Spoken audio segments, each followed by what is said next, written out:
that you can be sitting safely in your living room, thousands of miles away from a war zone, and still feel like something inside you is falling apart.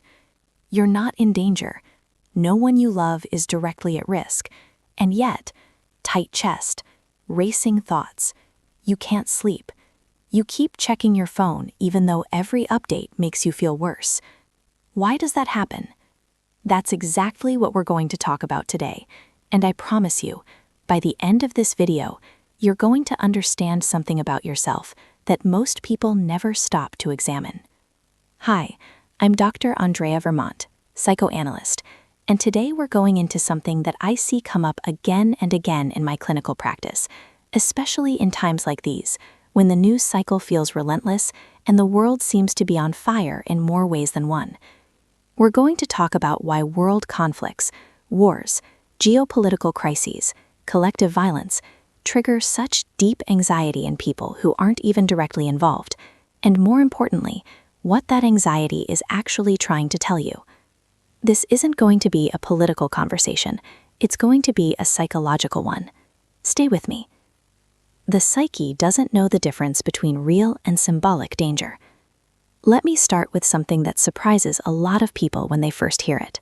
Your nervous system, your body, your psyche, does not clearly distinguish between a threat that is physically happening to you right now and a threat that you are witnessing on a screen. Think about that for a second. When you watch footage of a bombing, when you read about families being displaced, when you scroll through images of destruction, your nervous system responds, not with polite empathy, with activation. The same biological alarm system that would fire if you were in danger fires. Muscle tension, elevated heart rate, shortened breath, hypervigilance. In psychoanalytic terms, what we understand is that the unconscious does not operate according to the logic of objective reality. It doesn't calculate distance. It doesn't say, well, that's 10,000 kilometers away, so we're fine. What matters to the unconscious is the intensity of the affect, the emotional charge that a situation carries. And collective violence carries an enormous charge. So the first thing I want you to take away from this video is your body's reaction is not irrational. It is not an overreaction. It is your psyche doing exactly what it was built to do, responding to perceived threat. The problem is that in the modern world, perceived threat is everywhere and constant. Collective fear unlocks personal fear. But here's where it gets even more interesting and more personal. The anxiety that world conflicts produce in us is never only about the conflict itself. There's something else happening underneath, something older.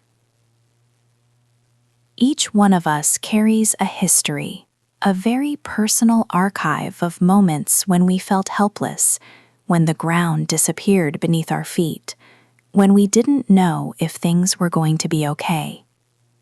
For most of us, the earliest entries in that archive go back to childhood, because childhood is, by definition, a time of complete dependence, of vulnerability, of not being in control. And even if you had a relatively safe, stable upbringing, you still know what it feels like to be small in a world that is large and unpredictable. Now, when a major conflict erupts in the world, that collective fear functions like a key, and it opens drawers that have been shut for years, sometimes decades. A war happening far away can reactivate the fear of abandonment left by a parent who was emotionally absent. The image of a destroyed home can touch something in the person who grew up in a household that never felt safe. The sense of geopolitical chaos can reignite the old feeling of nothing is stable, nothing can be trusted. This is why two people can watch the exact same news report and have completely different reactions. One person feels a passing sadness and moves on with their day. Another is unable to sleep for 3 nights. It's not that one is weaker. It's not that one cares more. It's that their inner archive is different.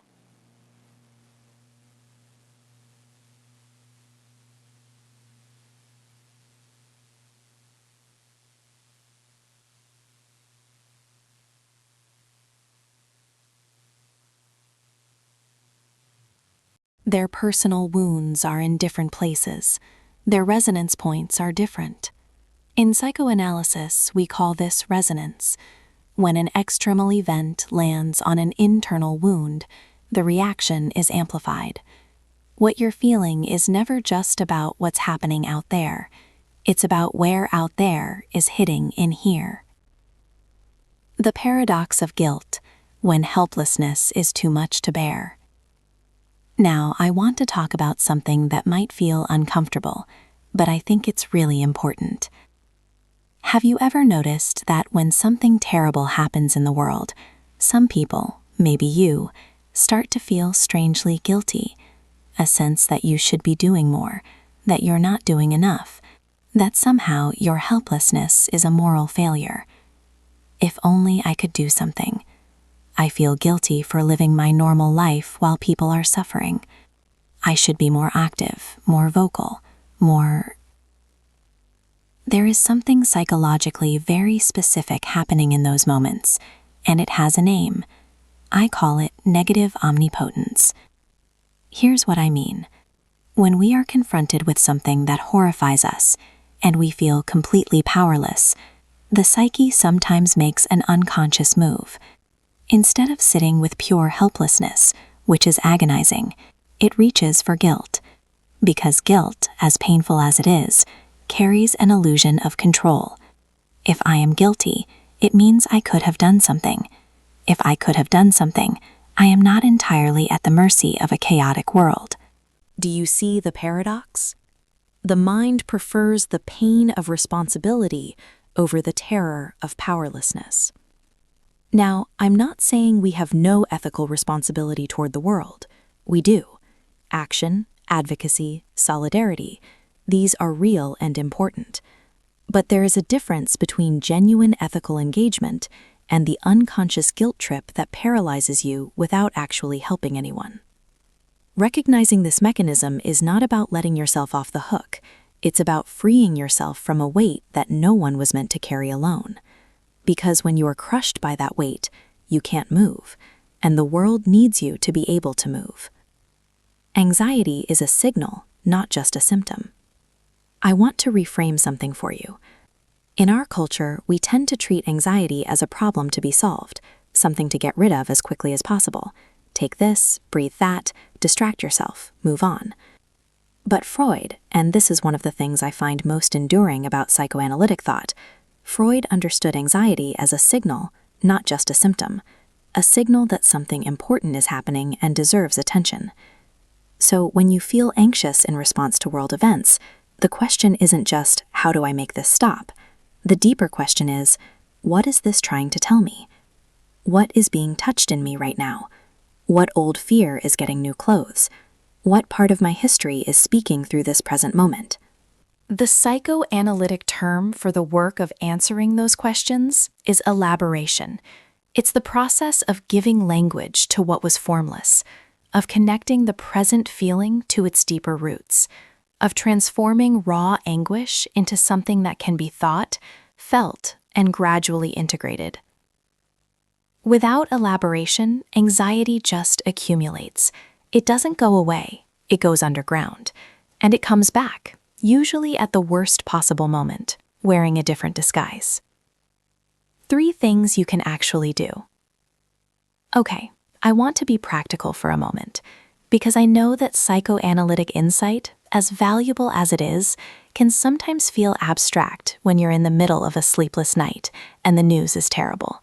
So let me offer you 3 concrete inner movements that I think can genuinely help.